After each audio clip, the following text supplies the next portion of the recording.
This brownie sure is good. Mmm. Mmm.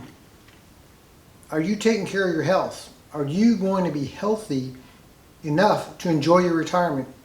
Well, in this video, I'm going to share with you some tips and some ideas, and my hope is to at least encourage you to take the first step to take control of your health. So stay tuned.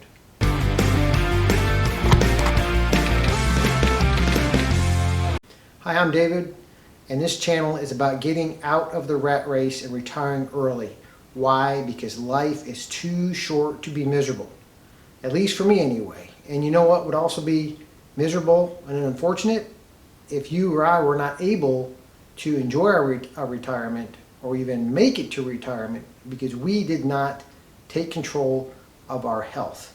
In this video, I want to give you some thoughts about and encourage you to at least consider taking the first step to take control of your health so you can enjoy your retirement.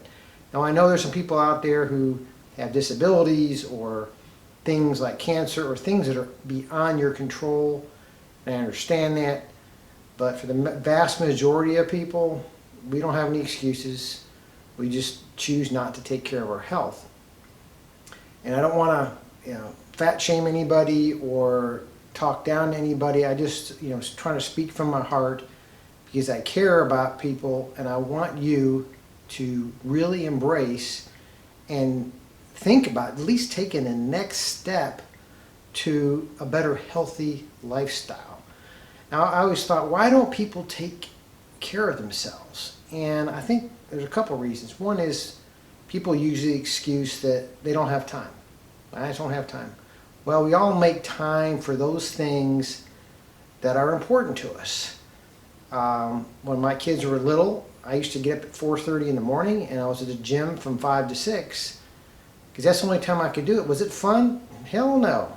It was miserable, but I did it because I knew that's the only time I could work out.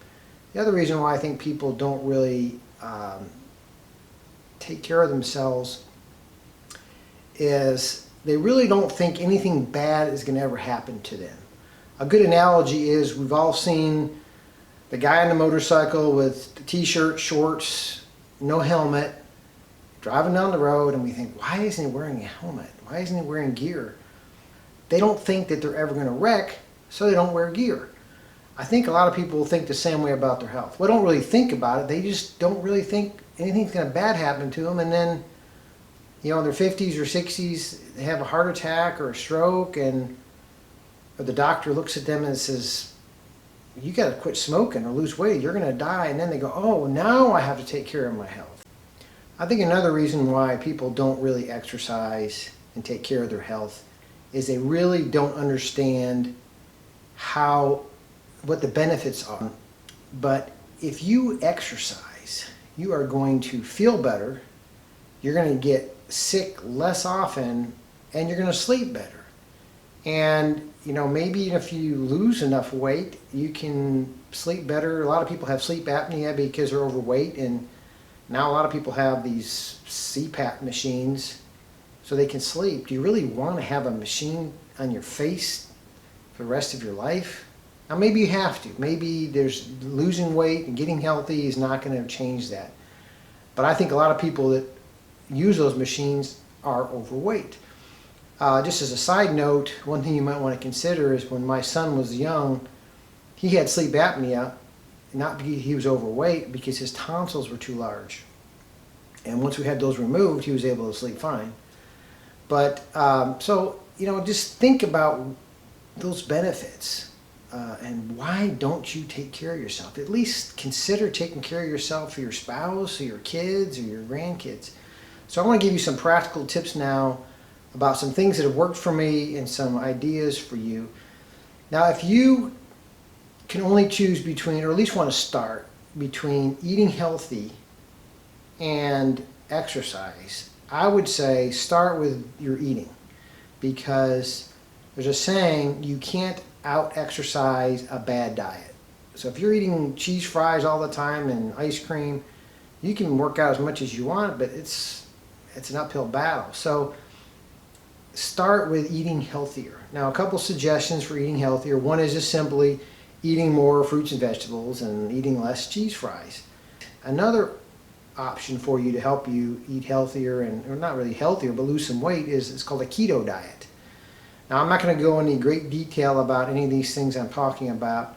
There are plenty of other people on the internet that go into great detail. But one is a keto diet. A keto diet is essentially eating a lot of high protein foods and few or no carbs. And the keto diet does work. I've tried it, it does work. But the reason why it didn't work for me is because I like carbs too much. When you're on a high protein, low carb diet, you don't have as much energy, so it takes a while to kind of get used to that, not having any energy. Try keto. It may work for you. Do some more research on it. The other option is to consider counting calories. And there's a lot of apps on your phone that you can input the data. There's restaurant information in those apps. They have you can scan your phone on packages, so it's really easy to keep track of your calories. My son does that. He counts calories. He's a power lifter.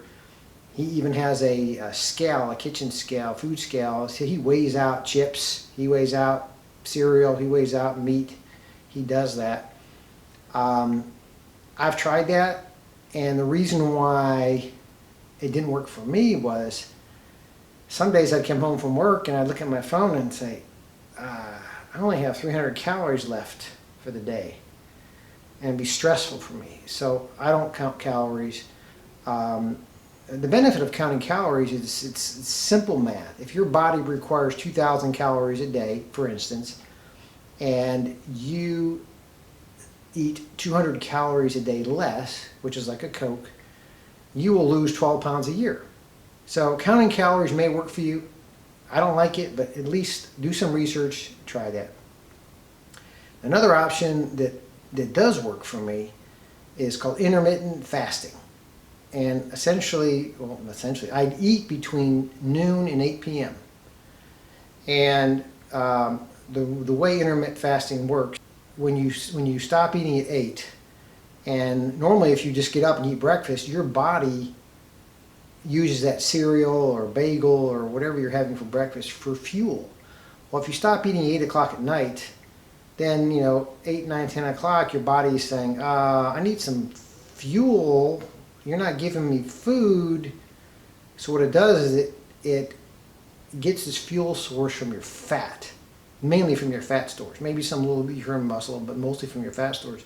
So you lose weight by waiting until, like, say, noon. The challenge with intermittent fasting, I'll just give you a heads up, is for the first 2 weeks, it was hell.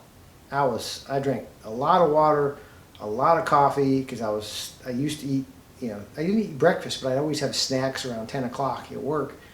So there is a appetite suppressant that I'll link below that I have done a lot of research on, and my son has done a lot of research on that. You maybe want to consider that. I'm not an affiliate. I don't get any money from that or anything. It just, it does work. So, intermittent fasting may or may not work for you. It works for me. So, again, think about ways you can modify your eating behavior. So, if you've tried intermittent fasting or counting calories or the keto diet, and it worked for you, put it in a comment below. Or if there's even something else that maybe I haven't considered that you can share with the group, please comment below. Now, if you want to take the next step and start exercising, again, these are very high-level tips and ideas that you can do that are simple. I tell people, look, just walk around the block one time. That's it, just one time, and do that for, say, 5 days out of a week. And the next week, walk around the block 2 times, 5 days a week.